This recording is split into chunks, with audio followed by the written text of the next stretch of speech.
Be ready. Start. Sir, as the House is aware, this debate on the President's address is a new departure and we have no conventions to guide us in the matter. This new republic must make its own conventions.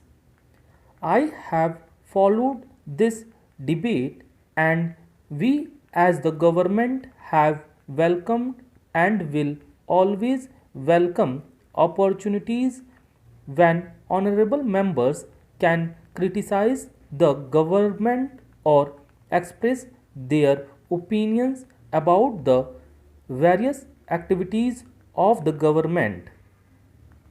But I have noticed that in the course of this discussion, a large number of matters have been raised. In fact, the discussion has been to some extent on the lines of the normal budget discussion.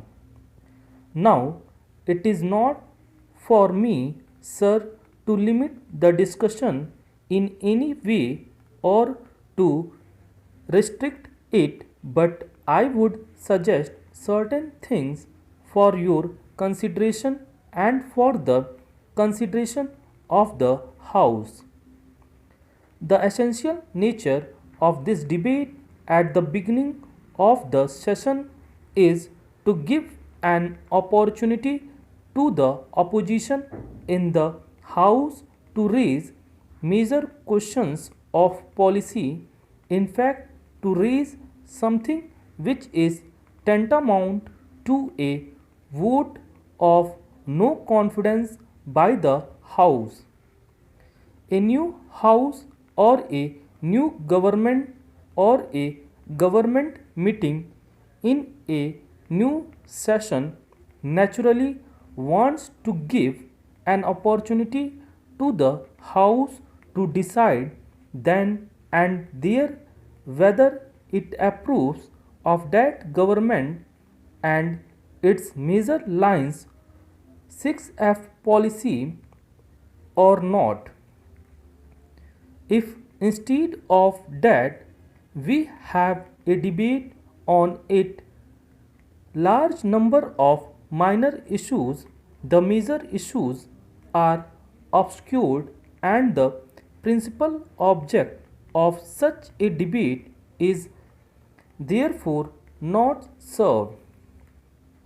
There is, of course, a difficulty in this House as the opposition is numerically very small and it is therefore light and fair that some latitude should be given. There are one or two relatively small matters to which I shall also refer right at the beginning. One or two honorable members of this House complained that a sufficient number of women have not been returned to the House. Although that is not a matter which concerns government policy, I would like to express my entire concurrence with that complaint and my firm opinion that women have not been given a fair deal in this country. Further, in future, it will be a matter of serious consequence to this country and to this House as to whether a sufficient number of women are returned or not.